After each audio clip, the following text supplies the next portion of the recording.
Hi friends, welcome to Binvi mom recipes. ఈరోజు మన ఛానల్లో ఎంతో హెల్తీగా ఓట్స్తో బ్రౌనీ ఎలా చేయాలో చూద్దామండి. ఒకసారి ఈ ప్రాసెస్లో మీరు ట్రై చేశారంటే ఇంకెప్పుడు బేకరీకి వెళ్ళి అస్సలు తీసుకోరండి. టేస్ట్ అంత బాగుంటుంది. చూసారు కదా ఎంత స్పంజీగా వచ్చిందో. టేస్ట్ కూడా చాలా బాగుంటుంది. అయితే ఆ ప్రాసెస్ ఎలాగో చూసేద్దాం రండి. ముందుగా ఒక బౌల్లోకి 1/2 కప్పు సీడ్స్ తీసేసిన ఖర్జూరాన్ని తీసుకోవాలి. దీనిలోకి ఒక 1/2 కప్పు పాలను యాడ్ చేసుకొని వీటిని 3 అవర్స్ పక్కన పెట్టుకోవాలి. పాలు కాస్త గోరువెచ్చగా చేసుకొని యాడ్ చేసుకోండి. ఇప్పుడు ఒక మిక్సీ జార్లోకి 1 కప్పు ఓట్స్, కొద్దిగా జీడిపప్పు, బాదం పప్పు, అలాగే 2 స్పూన్ల కోకో పౌడర్ వేసుకొని మెత్తగా మిక్సీ పట్టుకోవాలి. చూసారు కదండి, ఈ విధంగా మిక్సీ పట్టుకున్న దాన్ని ఒక మిక్సింగ్ బౌల్లోకి తీసుకొని పక్కన పెట్టుకోవాలి. ఇప్పుడు అదే మిక్సీ జార్లోకి మనం నానబెట్టుకున్న ఖర్జూరం అలాగే పాలను యాడ్ చేసుకోవాలి.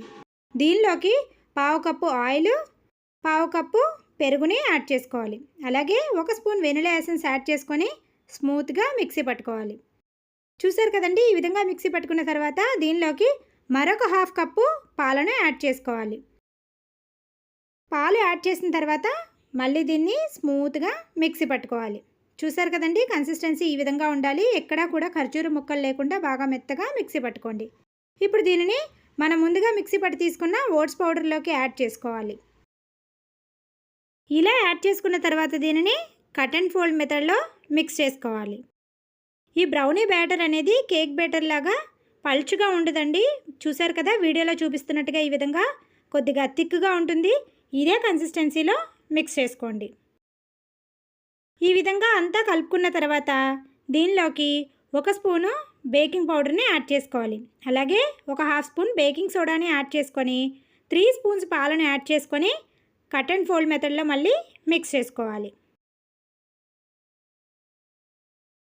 ఈ విధంగా బేకింగ్ పౌడర్, బేకింగ్ సోడా లాస్ట్లో వేయడం వల్ల మనకి ఈ పిండి అనేది బాగా ఫ్లఫీగా అవుతుంది. నార్మల్గా గోధుమ పిండితో చేసుకునేది కంటే కూడా ఓట్స్తో చేసింది చాలా బాగుంటుందండి. హెల్త్కి కూడా చాలా మంచిది కదండి. కాబట్టి ఒకసారి ఇలాగా ట్రై చేయండి.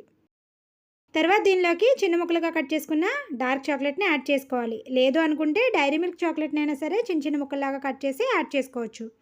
ఈ విధంగా అంతా కూడా చక్కగా మిక్స్ చేసుకొని గ్రీస్ చేసుకున్న కేక్ మౌల్డ్లోకి యాడ్ చేసుకోవాలి.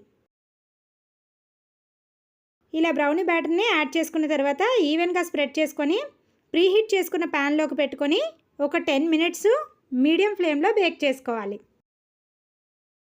చూడండి, 10 మినిట్స్ మీడియం ఫ్లేమ్లో బేక్ చేసుకుంటే ఈ విధంగా బేక్ అవుతుంది. మరొక 10 మినిట్స్ లో ఫ్లేమ్లో బేక్ చేసుకోవాలి. చూసారు కదండి, లో ఫ్లేమ్లో కూడా బేక్ చేసుకున్న తర్వాత ఒక టూత్పిక్తో మనం ఈ విధంగా చెక్ చేసామంటే టూత్పిక్కి ఏమీ అంటుకోకుండా వస్తే మనకి బ్రౌనీ అనేది పర్ఫెక్ట్గా రెడీ అయిపోయినట్టు. ఇప్పుడు దీన్ని పక్కకు తీసేసుకొని చల్లారబెట్టుకోవాలి. ఈ బ్రౌనీని బాగా కూల్ అయిన తర్వాత మాత్రమే డీమోల్డ్ చేసుకోవాలి. ఇది కూల్ అయిన తర్వాత ఎడ్జెస్ని ఈ విధంగా నైఫ్తో చక్కగా రిమూవ్ చేసుకొని రివర్స్ చేసుకొని 2 సార్లు ట్యాప్ చేసామంటే మనకి బ్రౌనీ చక్కగా ఈజీగా వచ్చేస్తుంది. చూసారు కదండి, ఎంతో టేస్టీగా ఉండే బ్రౌనీ అసలు ఏ మాత్రం విరిగిపోకుండా ఎంత స్పంజీగా వచ్చిందో. టేస్ట్ కూడా చాలా బాగుంటుందండి. నచ్చితే మీరు కూడా ఒకసారి ఇలాగా తప్పకుండా ట్రై చేయండి. దీన్ని చిన్న చిన్న ముక్కల్లాగా కట్ చేసుకొని సర్వ్ చేసుకోవడమే. మరింత టేస్టీగా ఉండాలి అనుకుంటే దీనిపైన కొద్దిగా చాక్లెట్ సిరప్ని కూడా యాడ్ చేసుకొని తీసుకున్నా సరే చాలా బాగుంటుందండి. చూసారు కదా, మనం రెడీ చేసుకున్న బ్రౌనీ ఎంత స్పంజీగా వచ్చిందో. ఇక ఇలా చేశారు అంటే మాత్రం ఇంక ఎప్పుడూ కూడా అస్సలు బేకరీకి వెళ్ళి కొనరండి, తప్పకుండా ఇంట్లోనే చేస్తారు. నచ్చితే వీడియోని లైక్ చేసి మీ ఫ్రెండ్స్కి షేర్ చేయండి. ఇలాంటి మరెన్నో ఇంట్రెస్టింగ్ రెసిపీస్ కోసం ఛానల్ని ఇంకా ఎవరైనా సబ్స్క్రైబ్ చేసుకోకపోతే సబ్స్క్రైబ్ చేసుకొని బెల్ ఐకాన్ హిట్ చేయండి. Thank you for watching.